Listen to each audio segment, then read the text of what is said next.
Hi everyone, it's been a while. I want to start off by saying that I'm in Norway right now for my exchange semester. With that being said, I've been super busy vlogging my trips and doing school, so I kinda lost motivation for this channel. It also doesn't help that my most popular video got taken down due to copyright. But anyways, welcome to my very accurate and very correct tier list of Netflix original romances. I am the only critic in the world that should be listened to because I have peak taste. Kidding, obviously. Believe it or not, I actually haven't watched a romance in a while. As I mentioned in my last video, I was sad and soulless, so I needed cheesy movies to fill the void. Turns out that when people tell you to touch grass, it can actually have its benefits. Anywho, let's get started. Tier list, I'm ready. Okay, to start, I've made a list of all the movies I've watched. They are all Netflix originals, and as I was sitting here thinking really long and hard about what qualifies a movie to be ranked higher than another, I sort of divided all the movies into its own categories. So obviously they all fall under the genre of romance, but then there's subgenres and then there's also tropes. So let's start with the categories. First up, we have American Teen. Now, these are very normal movies about being a teenager in high school. Typically, it's girl and boy meet at school, or they even meet after they graduate, sometimes even in university. I think it's a very basic and simple type of romance. Next on the list, fanfic American Teen. So this category is obviously still American Teen, but I would say it has a little bit more cheese, it has a little bit more comedy. It's funny sometimes, but obviously the humor is catered towards teenagers or even middle schoolers. Honestly, probably mostly middle schoolers. These are the types of movies you watch when you're really young and you go, oh my god, I can't wait to be in high school. Next, we have Going International. So these types of movies are usually about going abroad and finding the love of your life across the sea. It's usually an American going to Europe, because why the hell would Europeans want to romanticize Americans? I actually know someone that's abroad right now. She really gives off main character energy, and I can totally see her at the top of a mountain and a Norwegian boy falling madly in love with her. Oh, bro. Anyways, so that's Going International, and then we also have Actually International. Now these are movies that are from around the world. I've only seen 2 international non-English speaking series on Netflix because, and I'm sorry, this is controversial, I hate subtitles. I fucking hate them. You know how TikTok is short form content and you feel like your brain is rotting? Go crazy. Go stupid.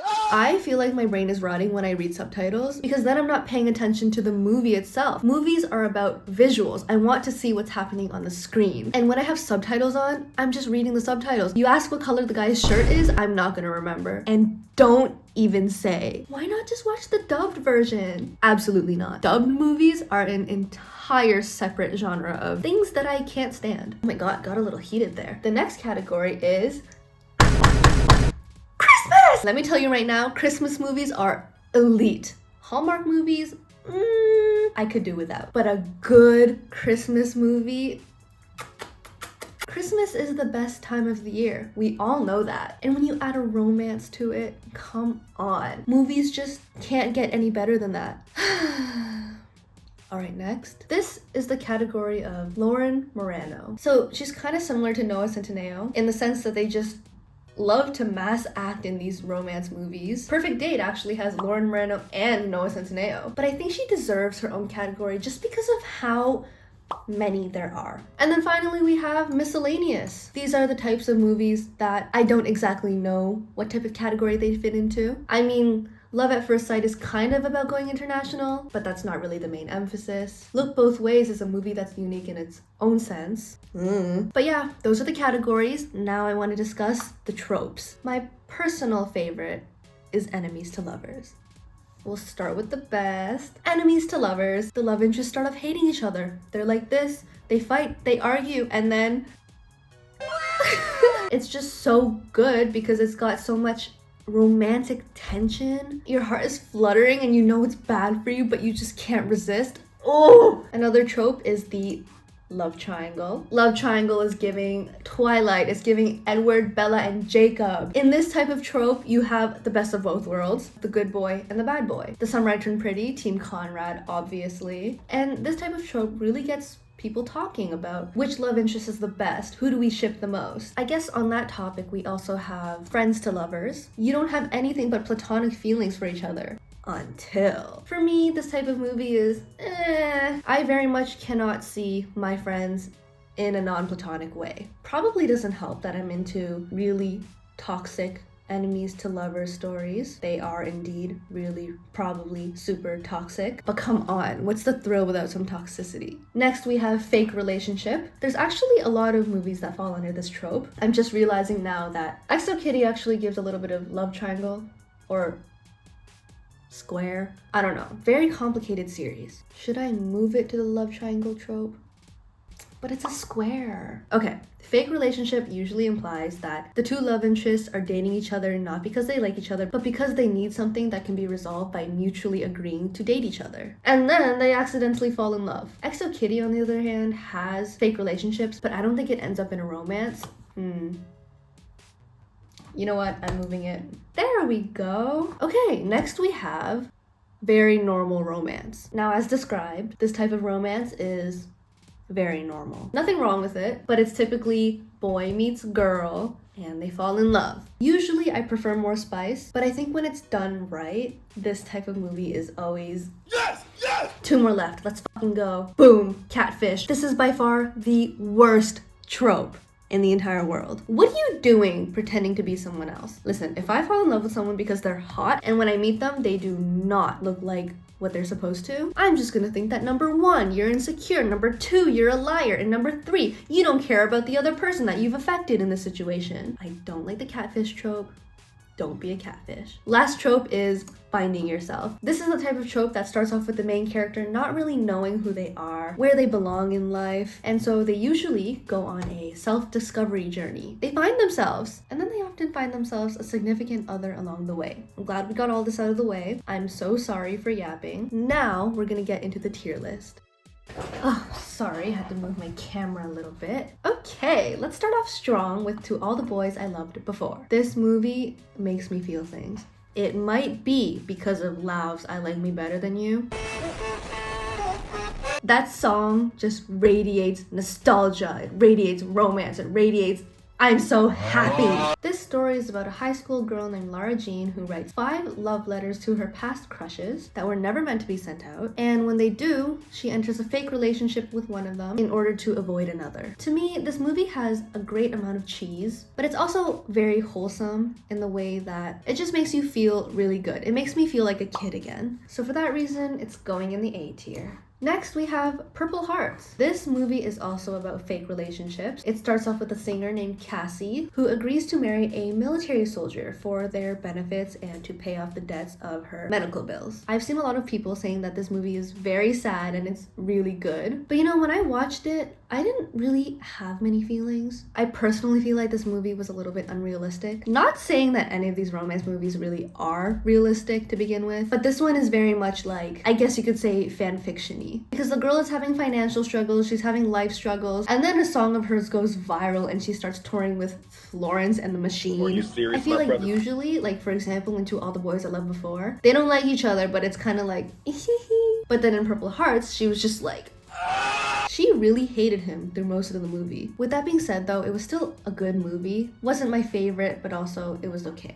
So, B tier. Next up, Love at First Sight. Okay, can I just say that I put this movie in a very boring category. I also put it in a very boring trope. Just because it's not one of my favorite types of films doesn't mean that it's bad. Because Love at First Sight, I'm putting it all the way up here. Yeah, that's right. This movie is an S tier. So this movie is about a girl named Hadley who's flying to London, England for her father's wedding, and she happens to meet a boy in the airport who is conveniently taking the same flight as her. And this movie is very much giving right person, wrong time. They keep seeing each other and then losing each other and then bumping into each other again, and then when the time is right, they finally are together. So usually I'm not into that, but this movie does it so well. It's one of those movies that just make you feel absolutely complete in the end. You know what I mean? Next, we have Through My Window, Spanish movie. Now this movie is tension, it's sex, it's drama. This one gets your heart pumping. So this movie is about a boy named Aries who is very rich. His family owns a huge company and they live in a mansion. Beside that mansion is a tiny little home where a girl named Raquel lives. She fantasizes about Aries. She is in love with him, but she's never spoken to him in her entire life. Not gonna lie, she's a bit of a stalker for that. When I first watched this movie, I was like, what the fuck? But then the longer you watch it, the more there's tension and there's drama and, a lot of sex. It's not the best movie. I mean, it's very corny, and the plot's a little questionable. It's kind of giving teenage version of 50 Shades of Grey. So for that reason, B tier. Oh my god, next we have The Kissing Booth. Okay, this movie has been clowned on so hard. It's based off a Wattpad book, as some of you may know. It's obviously a movie that caters towards kids. I mean, it literally came from Wattpad. I'm not gonna go and defend any other movie on this list right now, but this movie in particular, The Kissing Booth, is just out of this world corny, okay? It is insufferable at times, but to be honest, the plot is not bad. The movie is about Elle, whose childhood best friend has a brother that is really attractive, Jacob Elordi, and she's always had a crush on her best friend's brother. They had a secret relationship trying to hide from the best friend because it's not allowed in their friendship, but they can't deny their feelings for each other. See, the plot doesn't sound bad, right? If it was executed properly. But you know what? It was not executed well. I actually enjoyed the second movie a lot. It wasn't good, but it was entertaining to say the least, and that's where Elle has her love triangle with Noah and some dude named Marco. So, C tier. But I'm a little bit of a cornball, so I'm gonna have to move it up a little bit. What? I know, this is really embarrassing. Do not come for me. I gotta do what I gotta do. That's just the spot it deserves. It's my guilty pleasure, okay? Next up is Love in the Villa. I really wish they didn't choose this name, because it's giving Love Island. It's giving Love Island. This week, a hot new bombshell enters the villa. Don't call me up. This movie's about Julie, who goes to Italy only to find out that her Airbnb was double booked. So she has to share this place with some guy named Charlie, and they absolutely hate each other. They try to get each other kicked out multiple times. Cheesy, obviously, but you're romanticizing Italy, which is, why wouldn't you? Italy is beautiful. What American doesn't want to fall in love in Europe? So, B tier. And guess what, guys? I'm going to Italy in a month. I might not actually like this movie, and I might just be manifesting right now. Ooh, next is our first Lauren Morano movie, The Royal Treatment. Another very silly, unrealistic one. It's pretty much in the name of the movie. She falls in love with a prince. She's a hairstylist who cuts his hair and then they end up getting to know each other. I'm not gonna lie, it's not very interesting. Does not make the heart pound, unfortunately. And oh my god, I'm sorry, but Lauren Morano's New York accent is insufferable. If I'm gonna watch a Lauren Morano movie, I better never see her do an accent ever again. I'm sorry. Hot prince visit makes temperatures rise in the city. What's with his hair? C tier. Well. Next we have My Life with the Walter Boys. I've reacted to 3 episodes of this. Have I finished it? No. So I don't actually know what goes on, but okay, let me explain the plot. Jackie becomes an orphan because her parents die, and then she is sent to her mom's best friend's house to live at. And that house has 7 or 8 teenage boys running around. And then they all go to school together and there's 2 love interests. There's Alex, the good boy, and there's Cole, the bad boy. Now my prediction for this series is that she's gonna end up with Cole. And you might know from my last video that I'm Team Alex. This series is giving The Summer I Turned Pretty, but make it Nickelodeon. It's very much for kids. It's corny, but not in the sense that The Kissing Booth is corny. Because when I see The Kissing Booth, I see over-exaggeration. They're doing it on purpose. Everything's super bright and colorful because it's supposed to be corny. My Life with the Walter Boys is trying to be The Summer I Turned Pretty in the way that it's a little bit more mature for a teenage romance, but it's just so Nickelodeon. So, I'm sorry. C tier. Dash and Lily. Okay, can I just tell you guys right now that I watched this series initially because I saw the Rotten Tomato score, which is 100%, and it lived up to its expectation by far, okay? I am obsessed with Dash and Lily. I have been dying for a season 2, but I know it's not happening. It's about a nerdy, quirky girl named Lily who is pushed to put herself out there a little bit more, and Dash, who is the male love interest, he hates Christmas, whereas Lily loves Christmas. They don't actually know each other, they're just communicating through writing messages, and the tension of it all is obviously, are they gonna like each other when they finally meet? The show is just so cute. It's so wholesome, and it's a perfect Christmas series. I highly recommend it. And up she goes to S tier, where she belongs. Next we have XO Kitty, which is a spin-off of To All the Boys I Loved Before. To All the Boys I Loved Before was such a successful movie series. They just had to make another one. But unfortunately, they decided to go for an American-styled K-drama, and I'm sorry. So it revolves around To All the Boys character Lara Jean, her sister, whose name is Kitty. She moves to Korea as an international student to reunite with her online Korean boyfriend. And then it's a whole mess of romance. So Dae, who is the boyfriend, is a love interest. And then you've also got Yuri. The plot twist is that Kitty might be bisexual. And then you've also got Minho, which is another character that apparently is in love with Kitty. So it's not a love triangle. No, that's not complicated enough. It's a love square. But I would say that the worst part is the idea of an American K-drama. I think it's a good introduction to something like K-dramas, but if you want to watch a K-drama, go watch a K-drama. Don't watch XO Kitty, come on. People that watch K-dramas are gonna watch XO Kitty and be like, I really enjoy the representation of Asians in this show. I mean, almost everyone is Asian, but I think that the acting is really bad. Yeah, you're going down here, buddy. I'm sorry. Along for the Ride is a great movie. This is a very much finding yourself movie. The story is that these two teenagers who are about to go to college happen to meet each other in the middle of the night because they're night owls, they like being out in the dark, and then they kind of just get to know each other and they start inviting each other to events. There's a very calm and natural feeling to it, but that's a little boring. Okay, obviously I'm kidding, but I do like a little bit more spice than that, I will say. When I'm watching a rom-com, I need drama, I need action, I need murder. Okay, calm down. But this one was just vibes. You know what? Based on vibes, I give this an A tier, maybe even an S tier. But because I wasn't like, you know, I gotta put it in B. B is not bad. Is it bad that it's in the same line as The Kissing Booth? Maybe, but B is not bad. Next is The Half of It. Now, I'll read out the plot of this movie, which is on Google, okay? A shy, straight-A Chinese-American student helps a school jock woo a girl from whom, secretly, they both desire. They find themselves connecting and learn about the nature of love.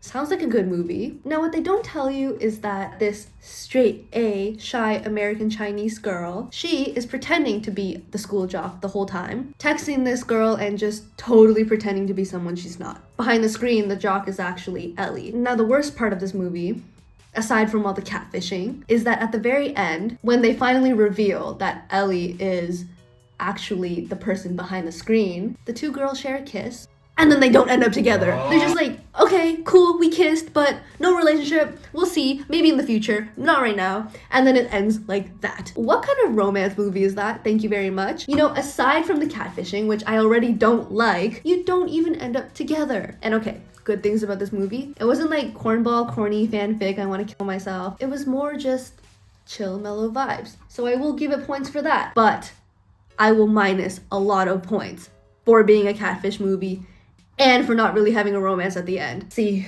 you're going in C. The next movie we have is He's All That, which is actually a remake of the movie She's All That from the 90s, but make it Addison Rae and make it Netflix, you know? So the plot of the original movie is that the handsome, cool jock of the school makes a bet with his friends that he can transform the ugliest person into something that's hot. The goal of the bet is to make her into prom queen. The new movie with Addison Rae is the same thing except roles reversed. She's the popular girl. She's actually an influencer, Miss Addison Rae. And then they take the nerdy ugly guy and they transform him into the prom king. So morally, I don't think that's a very nice way to approach things, especially in when did this movie come out? 2021. You're recreating a movie about transforming an ugly guy into a hot guy in 2021. Come on. The original movie already in itself, I didn't like that much because they're clearly two hot people. And like all you're really doing to transform this girl is like changing her clothes and taking her glasses off. Doing it in 2021 where all bodies, all faces, everything is inclusive is very shocking. But I will say that Addison Rae kind of slays. And I know it was a very cheesy, overdramatic, like teenage movie, but for her first acting job, it's not bad. Y'all can hate on her all you want, but 2 years from now, I promise you, Addison Rae is gonna be the it girl. Up next, we have Your Place or Mine. I think as I get older, I do appreciate adult romances a lot more, but sometimes I just need the cringiness of a really bad high school romance. What can I say? I'm a 22-year-old teenage girl. Your Place or Mine, it's a more mature movie, but at the same time, you know, the style of it is youthful, finding love when you're older. The plot is that Debbie is best friends with a guy named Peter. They are complete opposite people. One lives in New York and one lives in Los Angeles. And then they have to swap houses. When they swap houses, they learn things about each other, and then it's actually revealed that Peter has been madly in love with Debbie this whole time. For me, this is a very classic romance movie. I think the only unconventional part of it is that they're friends, but they're kind of like, at this point, online friends because they live so far away from each other. I also wish that we saw more of them together in the movie because I feel like they were at their own houses and then they switched houses and it was just like that for most of the movie. But you know, good plot, good ending.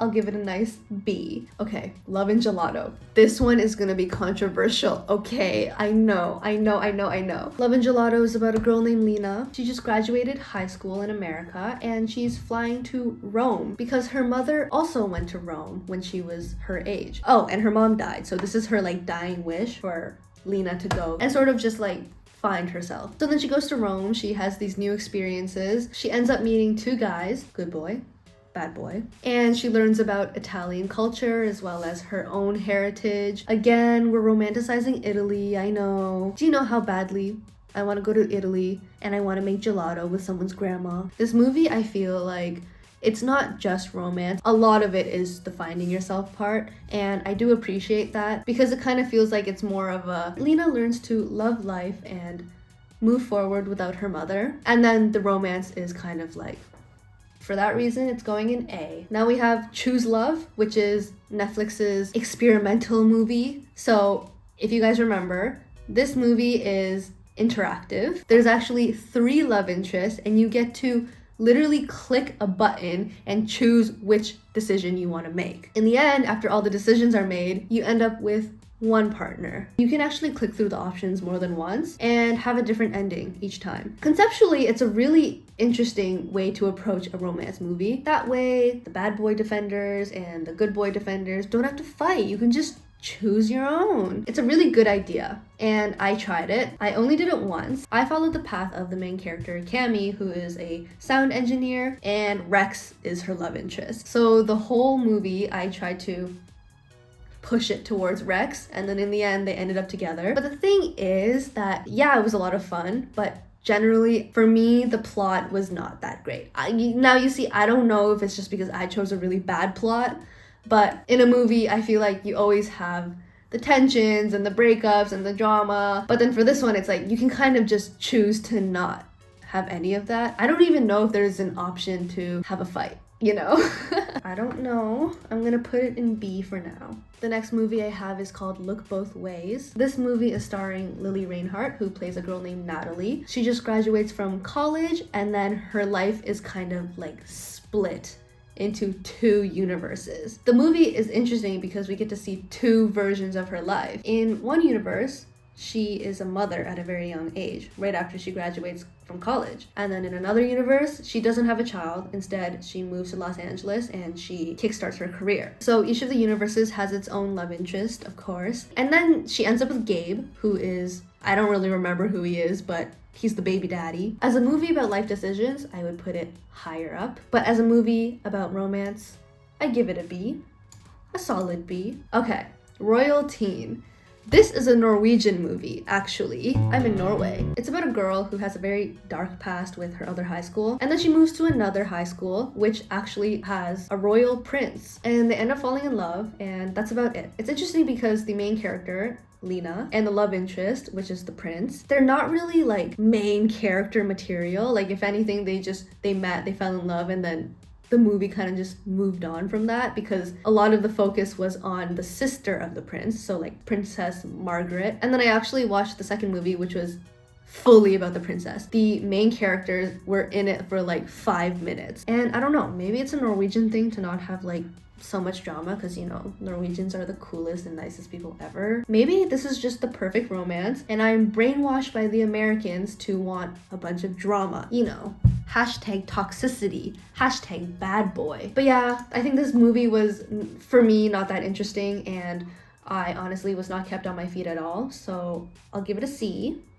I'm so sorry, Norway. Up next is Perfect Date with Noah Centineo, Laura Moreno, and Camila Mendes. This movie is about a teenage dude. He wants to go to college, but he can't afford it. So what does he do? He makes extra money through a wealthy family by taking one of them on dates. He's in love with a girl named Shelby, but unfortunately has to take this other really pretty girl on dates because she got the money. And you guessed it, they fall in love. Shelby who? Camila Mendes who? Very cringy movie. I don't have much to say about this movie other than see you later. That was so unfunny. I'm so sorry. Next, this movie is a meme for a reason. It's about a really tall girl who's really insecure about her height. She talks about how being tall is probably the hardest problem in the world and nobody understands. You know that really, really tall girl that you go to school with?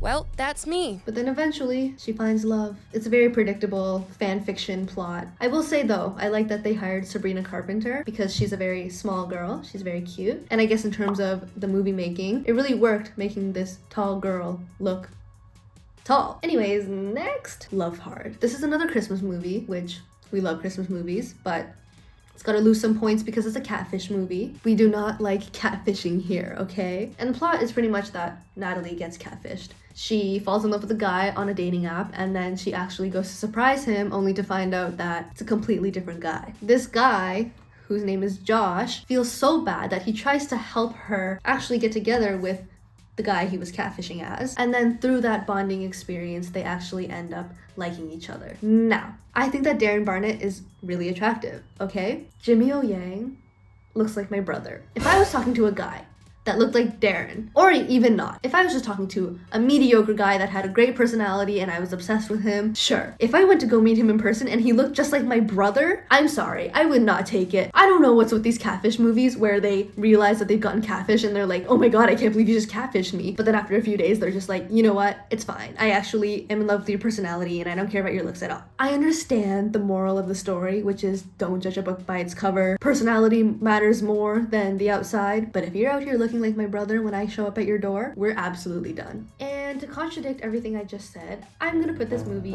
at an A. The movie was really good, okay? It might just be the fact that it was a Christmas movie and everything Christmas related is just really happy. And also Nina Dobrev, I love Nina Dobrev. Personally, would I take up that offer?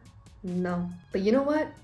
Maybe it's okay for Nina. I do not see. Last but not least, we have Sierra Burgess' Loser. This movie is another catfish one. Now, generally, I just want to say that this movie was awful. If you take away the entire catfish thing, a movie like Love Hard is amazing. It would have been an S tier if it weren't for the fact that the catfish looks like my brother. Sierra Burgess, it is just at D by default. I'm actually gonna lower this a little bit because of how much I hate the movie. It can sit between F and D. Let's also take a moment to talk about how Sierra, the quiet, nerdy loser who is being overshadowed by the high school bully, is literally the absolute worst character in the world. She is manipulative, she is literally catfishing someone, and she turns out to be an awful person, okay? I don't know what the producers and the directors were thinking, but there are not really any redeeming qualities about Sierra, and in the end, they end up together, and what the fuck? Sierra was a pretty privileged girl. She's smart, she has wealthy parents, and the only thing she was missing was the face and the body or whatever. But then she uses that excuse to be the absolute worst, and the further along she catfishes Jamie, who is Noah Centineo, the more comfortable she gets with catfishing him. She literally spirals out of her morality. When Jamie kisses Veronica, she literally slut shames her on Instagram. And on top of that, she pretends to be deaf, which is like, Oh my god. If anything, the end should have just been that she got left in the dust. So yes, D to F tier movie. Anywho, that is all I have for today. Got a little bit heated at some points, but otherwise I had a lot of fun. I love my Netflix romances. I will say, actually, I watched the series one day not too long ago, and I didn't include it in this video, but I would definitely give that one an A. It was done so well. I think that Mbika Mod did such a good job playing Emma. I don't know, it left a pit in my soul. But yeah, let me know what you think about my tier list. I personally think that it's amazing. Might be a little bit controversial. Bye.